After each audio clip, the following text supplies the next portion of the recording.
destination is on the Kurishadi left. Island Eco Tourism welcomes you. ഇതാണ് ticket counter ഒക്കെ ഉണ്ട്. രാമേശ്വരത്ത് എത്തിയിട്ട് ഇന്നത് 3-ാം ദിവസം.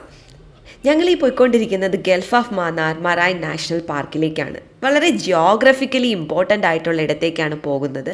അതിൻ്റേതായിട്ടുള്ള എക്സൈറ്റ്മെൻറ്റ് ഞങ്ങൾക്കും ഉണ്ടായിരുന്നു. ഗൾഫ് ഓഫ് മാന്നാറിലേക്ക് പോകാൻ കുത്തുങ്കൽ എന്ന സ്ഥലത്തേക്കാണ് ഞങ്ങൾ ഈ വന്നിരിക്കുന്നത്. രാമേശ്വരത്തു നിന്നും ഏകദേശം 12 കിലോമീറ്ററാണ് ഈ കുത്തുങ്കൽ ബീച്ചിലേക്കുള്ളത്.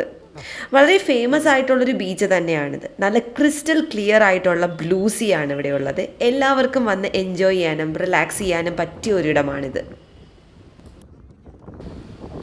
കുരിശടി ഐലൻഡ് എക്കോ ടൂറിസത്തിൻ്റെ ഒരു ടിക്കറ്റ് കൗണ്ടർ ഉണ്ട് ഇവിടെ. അവിടെ നിന്നും ഞങ്ങൾ ടിക്കറ്റ് എടുത്തു. എന്നിട്ട് ബോട്ടിനായി വെയിറ്റ് ചെയ്തു. ഞങ്ങൾ 3 പേര് മാത്രമേ ഉണ്ടായിരുന്നുള്ളൂ. അതുകൊണ്ട് തന്നെ ഞങ്ങൾക്ക് ബോട്ട് പെട്ടെന്ന് തന്നെ അവൈലബിൾ ആയി.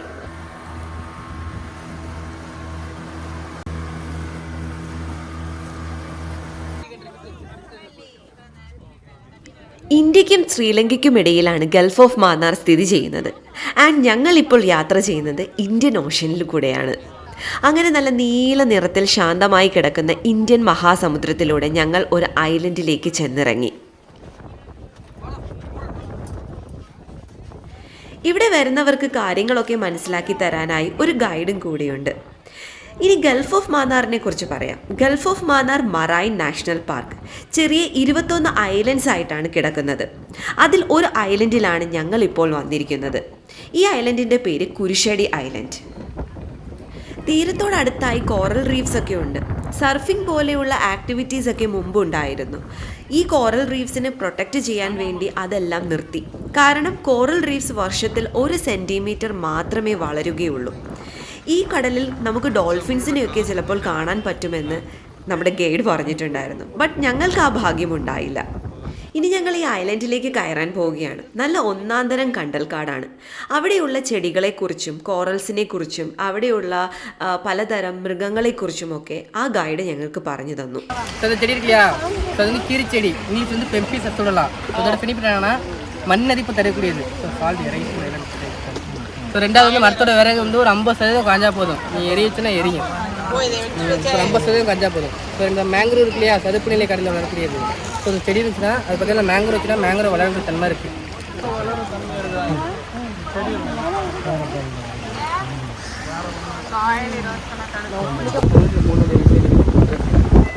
ஸோ இது different type of corals. So இந்த கோலப்பறையிலலாம் ஒரு வருஷத்துக்கு 1 சென்டிமீட்டர் வளரும். ஸோ இந்த கோலப்பறையினால என்ன நன்மை இருக்குதுன்னா பெரிய பெரிய அலைகள் இருக்கு இல்லையா, சுனாமி இந்த மாதிரி டயத்தில் வந்து ஸோ அலையில் வந்து பிரேக் பண்ணிடுவாங்க உங்களுக்கு. ஸோ பெரிய பெருசாக ஒரு அலையில் வந்து அப்படியே ஸ்லோவாகிக்கும். ரெண்டாவது வந்து மீனோட என்ன பிடிக்க போகிற வந்து யாரும் பிடிக்கக்கூடாது. ஸோ சப்போஸ் பிடிச்சோன்னா கடலை விட்டுறணும். உடனே உனக்கு 3 to 7 சேர்க்கும்போது 10,000 ஃபைன் இருக்குது. ஸோ இங்கே டால்ஃபின் இருக்குது, கடல் ஆமை, கடல் പശു, கடல் അട്ട இருக்குது. സോയിൽ ഇറോഷൻ തടയുന്ന ചെടീനെ കുറിച്ചും പിന്നെ ഔഷധ സസ്യങ്ങളെക്കുറിച്ചും ഒക്കെ സംസാരിച്ചതിന് ശേഷം ഞങ്ങൾ നേരെ ചെന്നെത്തിയത് ഏതാണ്ട് മരത്തടി പോലെ കിടക്കുന്ന എന്തോ ഒരു സാധനത്തിനെ കാണാനാണ്. എന്നാൽ അത് മരത്തടിയല്ല, ഒരു ബ്ലൂ വെയിലിൻ്റെ ബോണിൻ്റെ ഒരു ഭാഗം മാത്രമാണ്. അതൊരു റിബിൻ്റെ ഒരു ഹാഫ് പോർഷനാണ്. അതിൻ്റെ നീളവും വണ്ണവും കണ്ടാൽ തന്നെ നമുക്ക് മനസ്സിലാവും ഒരു ബ്ലൂ വെയിൽ എത്രമാത്രം വലുതാണെന്ന്. അടുത്തതായി ഗൈഡ് ഞങ്ങളെയും കൊണ്ട് ഒരു പഴയ ബിൽഡിങ്ങിലേക്ക് കയറി. അതിനകത്ത് corals, different types of sea creatures ഒക്കെ പ്രിസർവ് ചെയ്ത് വെച്ചിട്ടുണ്ട്. ഇതെല്ലാം 1850 ബ്രിട്ടീഷുകാർ പ്രിസർവ് ചെയ്ത് വെച്ചിട്ടുള്ളതാണ്. உலகத்திலே முதலாக கடல்ல வாழக்கூடிய உயிரினங்கள் இருக்குல்ல, அதாச்சும் யாரும் பண்ணியிருக்காங்க. எல்லாமே கடல் வாழ் உயிரினங்கள்.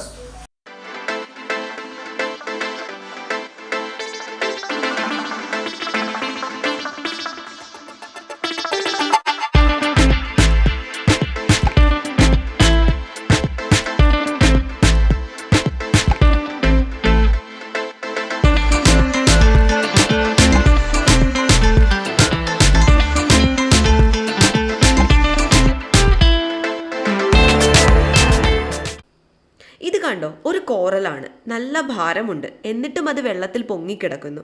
ഇത് ഞങ്ങൾ രാമേശ്വരത്തുള്ള പല ടെമ്പിൾസിലും കണ്ടിട്ടുണ്ട്. ഇതേ കണക്ക് കോറൽസ് വെള്ളത്തിലിട്ട് വെച്ചേക്കുന്നത്. എന്നാൽ അതിന് നല്ല ഭാരവുമുണ്ട്. ஸோ இந்த பில்டிங் ஃபுல்லாக டேமேஜ் ஆகும்போது நம்ம இன்னும் திங்ஸ் எல்லாத்தையும் எடுத்து அங்கே வச்சு மாற்றி வச்சுருக்கோம். ஸோ இங்கே இருக்க பில்டிங் எல்லாமே உங்களுக்கு 18th century மேக் பண்ணது. ஸோ 1820 1800 நூற்றாண்டு கட்டப்பட்ட பில்டிங் தான். ஸோ 20 days முன்னாடி ரீபுக் பண்ணாங்க, ரீபுக் பண்ணி டேமேஜ் ஆயிடுச்சு. ஸோ ஏன்னா உப்பு காற்று அதிகம் ஃபார்ம் ആവും. ஸோ அதனால എല്ലാം അരച്ചു. ഈ കാടിൻ്റെ ഉള്ളിൽ ഒരു പഴയ കെട്ടിടം കാണാം. ബ്രിട്ടീഷുകാർ സ്ഥാപിച്ചതാണ്. ലോകത്തിലെ തന്നെ ഏറ്റവും പഴക്കം ചെന്ന ഒരു മറൈൻ ലാബ്. സുനാമിയൊക്കെ കാരണം അത് നശിച്ചു പോയേക്കുന്നു. ഒരു കണക്കിന് ചിന്തിച്ചാൽ അതിശയം തോന്നും. 100-ൽ കൂടുതൽ വർഷങ്ങൾക്ക് മുമ്പ് മനുഷ്യരഹിതമായ ഈ ഐലൻഡിൽ കടൽ ജീവജാലങ്ങളെക്കുറിച്ച് പഠിക്കാൻ വേണ്ടിയിട്ട് ബ്രിട്ടീഷുകാർ ഒരു ലാബ് പണിഞ്ഞിരിക്കുന്നു.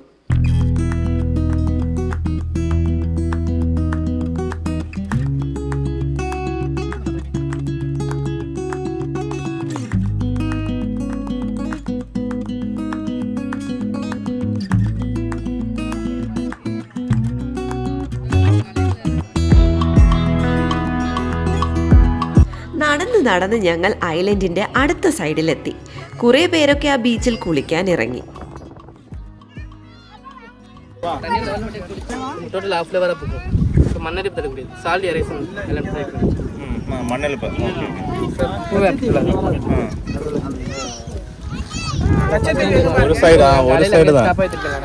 ഒരു സൈഡേ ഉള്ളൂ.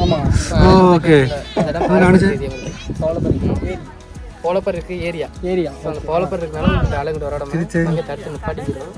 ஸோ 2004 இங்கே சுனாமி ஃபார்ம் ஆகிறது இந்த ஐலண்ட்.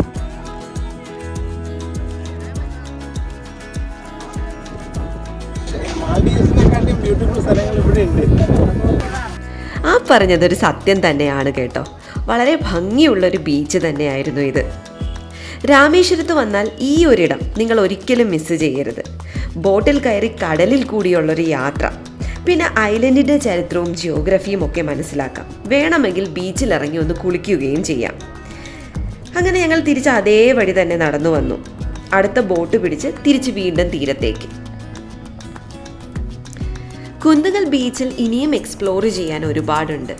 സ്വാമി വിവേകാനന്ദ മെമ്മോറിയൽ അവിടെയാണ് സ്ഥിതി ചെയ്യുന്നത്. കൂടാതെ മറൈൻ മ്യൂസിയവും ഉണ്ട്. അതൊക്കെ ഇനി അടുത്ത വീഡിയോയിൽ കാണാം. അപ്പോൾ ഇനി അടുത്ത വീഡിയോയിൽ കാണുന്നത് വരെ ഗുഡ് ബൈ.